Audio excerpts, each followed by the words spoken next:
আপু আপনি শক্ত হন, কারণ আপনাকে আরো অনেক কিছু বলতে হবে।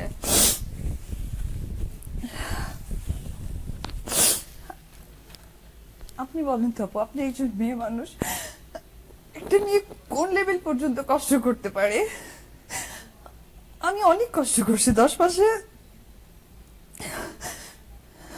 আমরা বুঝতে পারছি আপু, দর্শকের এত ভালো লাগার একটা আজকে জায়গা দশ থেকে। মাসের কষ্টের ফল আমি কারো কাছে ছোট হয়ে যাব, আমাকে ছোট করা হবে, এটা আমার কাম্য ছিল না।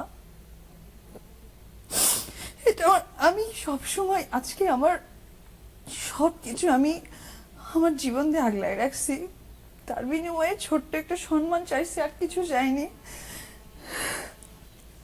সবাই তাই চায়।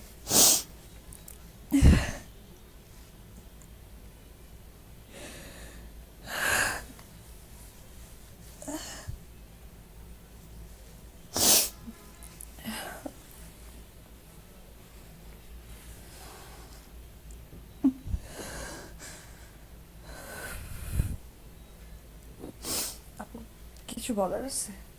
আপু আপনি বলেন, আমরা আপনার কথা শুনতে চাচ্ছি। আমরা দর্শক আসলে আপনার কথা শুনতে চাচ্ছে। আপনি কেন এতটা ভেঙে পড়েছেন, আসলে কি হয়েছে? আমার ছেলে আছে।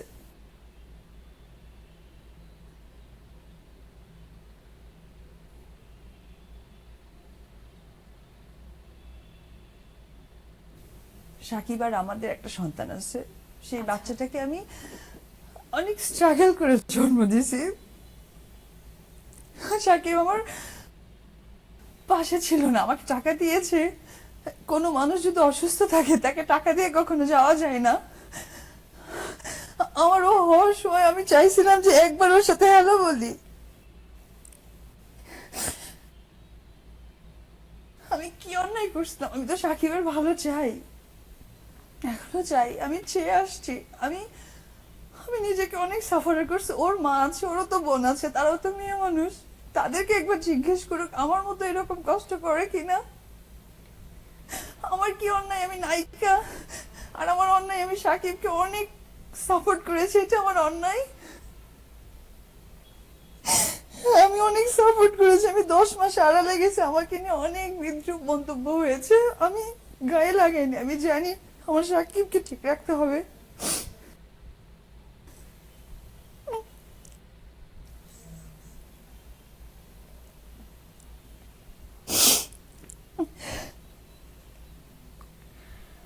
আপনার কোনো অন্যায় নেই আপু, আপনি শাকিব খানকে ভালোবেসেছিলেন। আমরা আমরা সবাই সেটা জানি। এবং আপনি, আপনাকে কেউ আপনার ভালোবাসার মর্যাদা দেয়নি, সেই দোষটা আপনার নয়।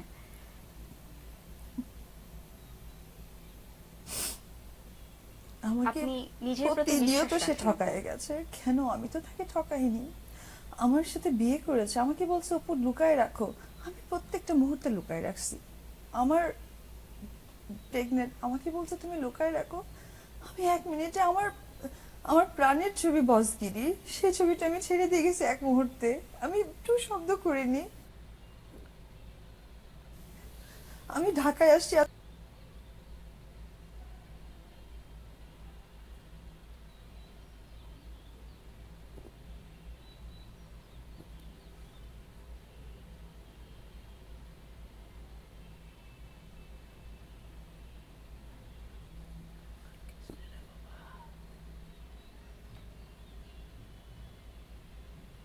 আজকে 5 মাস হয়ে যাচ্ছে।